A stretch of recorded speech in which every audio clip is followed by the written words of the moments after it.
Selamat siang saudara, jumpa lagi dalam Liputan 6 Siang SCTV, saluran informasi aktual tajam terpercaya. Dan topik utama yang kami pilihkan untuk Anda hari ini adalah reaksi istri atas perselingkuhan suaminya. Apakah memang wanita masih dianggap berkedudukan lemah sehingga hanya berdiam diri saja?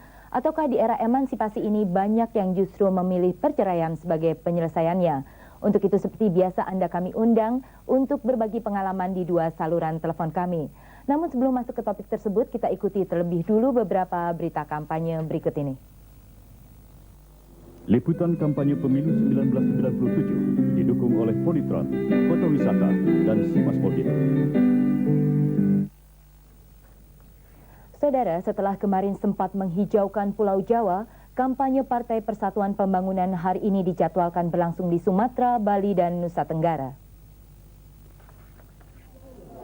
Sejumlah juru kampanye andalan Partai Persatuan Pembangunan telah dipersiapkan untuk menjadikan masa di Sumatera, Bali, dan Nusa Tenggara meneriakkan yel-yel hidup bintang.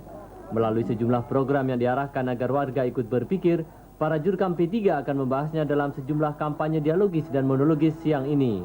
Tercatat hari ini sejumlah jurkam P3 akan tampil seperti anggota DPR RI Hamsahas, Muhammad Buang, dan Kiai Haji Alawi Muhammad.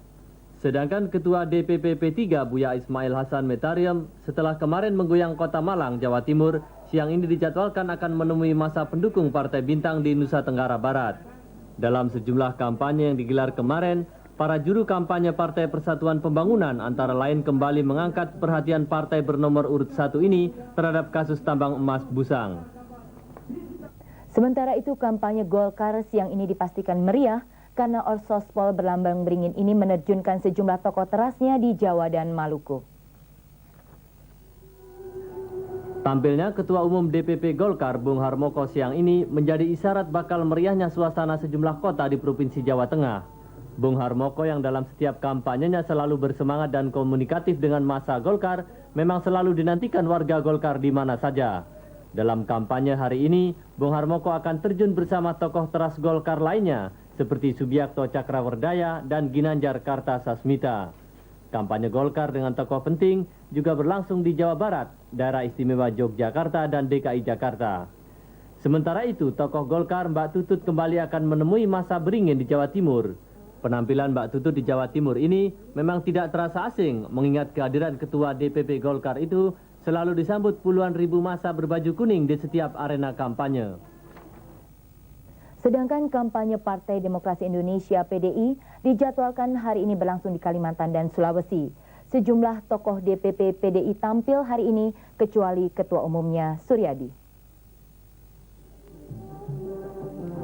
Setelah kemarin Sri Kandi PDI Fatimah Ahmad berkampanye di Sumatera Utara, hari ini ia akan membangkitkan semangat banteng di Kalimantan Timur yang selama ini hanya melakukan kampanye simpatik.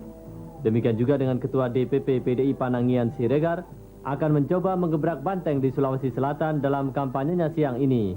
Kampanye PDI belakangan ini tampak mulai meriah setelah memasuki putaran ke-6. Dalam kampanye yang digelar di sejumlah kota itu, para jurkam PDI telah mempersiapkan sejumlah materi yang dinilai sanggup mengangkat harkat rakyat. Seperti kampanye kemarin misalnya, para jurkam PDI menegaskan perlunya peningkatan peran politik serta dihapuskannya diskriminasi politik terhadap kaum wanita.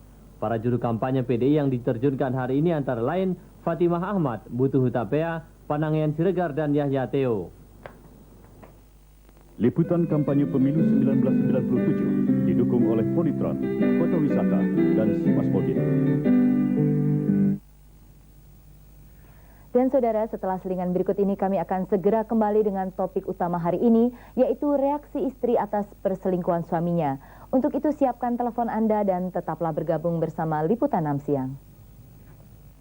Action Liputan 6. Inilah pertanyaannya. Sebutkan waktu tayang Liputan 6, pagi, siang, dan petang. Kirim jawaban dengan kartu pos ke alamat ini. Dan sertakan nomor KTP Anda. Paling lambat 10 Juni 97.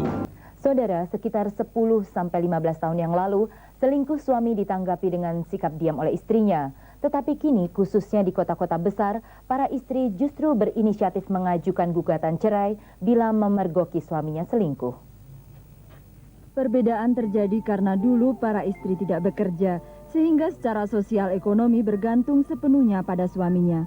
Bila menerima perlakuan kurang adil dari suaminya seperti selingkuh dan kawin lagi dengan wanita lain, kebanyakan mereka tidak berkutik. Mereka menderita tetapi dengan sadar memilih diam demi anak-anak dan keluarga yang masih membutuhkan dana pendidikan dan biaya sehari-hari. Generasi saya aja, ya, mau bersih itu pikir 2-3 kali. Karena dia ibu rumah tangga 100%, dia nggak punya income. Kedudukan sosial ditentukan oleh kedudukan sosial suami. Dia akan kehilangan segala-galanya ini. Dia mikir 2-3 kali. Kondisi serupa masih bisa dijumpai sekarang. Banyak istri-istri yang enggan memperkarakan suaminya dengan alasan tidak tega membiarkan anak-anak mengetahui ayahnya berada di penjara. Suaminya pegawai negeri, dia kawin lagi di bawah tangan, istri tahu, tapi istri kan tidak berani mengajukan ke atasannya. Padahal itu kalau diajukan kan kena PP ya, PP 10 tahun 83, mau dipecat apa di apa. Tapi lalu istri ini memang mungkin dia ya apa bijaksana, apa dia berpikir jauh, berpikir luas. Kalau diajukan suaminya kena hukum. Si istri itu mesti tega aja ya. Karena kan kalau menurut undang-undang perkawinan sih denda lagi cuma 7.500. Apa artinya? Mesti lari ke pidana. Dalam hal ini Pak yang di bawah tangannya itu kan pemalsuan surat-surat ya. Apalagi kalau ada buku nikahnya, udah pasti palsu kan buku nikahnya. Sekalipun demikian, kebanyakan istri zaman sekarang sudah lebih berani mengambil sikap. 2 kasus terdahulu, Desi dan Yati, langsung memutuskan hubungan dengan suaminya begitu memergoki mereka selingkuh. Saya tahu persis pas waktu itu saya pergi ke sana sama bapak ibu saya, tapi dia jalan duluan, terus dia dirangkul-rangkul sama cewek, terus dia bilang gini, ada istri saya gitu. Karena lama-lama saya kan nggak betah, akhirnya saya memutuskan untuk bisa aja daripada saya tersiksa gitu. Asal jangan saya mengerjakan perbuatan yang tercela, umpamanya dia cuci piring orang juga, saya pikir saya bisa cari makan gitu. Jadi saya serahkanlah anak-anak semua dengan dia, di bawah tanggungan dia gitu. Jadi saya pergi dengan diri saya sendiri tanpa satu pun yang saya bawa dari rumah itu tidak ada sama sekali. Saking bencinya saya sama dia, saking saya itu tidak terima perlakuannya dengan saya gitu. Desi dan Yati sebenarnya tidak memiliki penghasilan ketika mereka menggugat cerai. Tetapi kesadaran politik gender yang demikian tinggi menyebabkan mereka memilih berpisah daripada direndahkan pasangannya.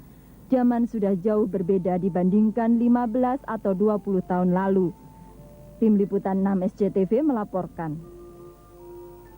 Dan saudara, sekarang kami undang Anda untuk berpartisipasi di 2 saluran telepon, yaitu 5330282 dan 5330290. Dan bila Anda memang cukup mencermati tayangan kami kemarin, maka sebenarnya tips berselingkuh secara aman yang kami berikan adalah dalam hubungannya dengan bagaimana Anda dapat menangkap bahasa suami yang berselingkuh ataupun mengantisipasi ya kalau saja suami Anda mulai menunjukkan gejala-gejala yang berbeda dengan biasanya. Narasumber kami kemarin, Mira Diarsi, juga membahas bagaimana hubungan yang seharusnya terjadi antara suami istri. Halo, kelihatannya sudah ada telepon yang masuk. Halo.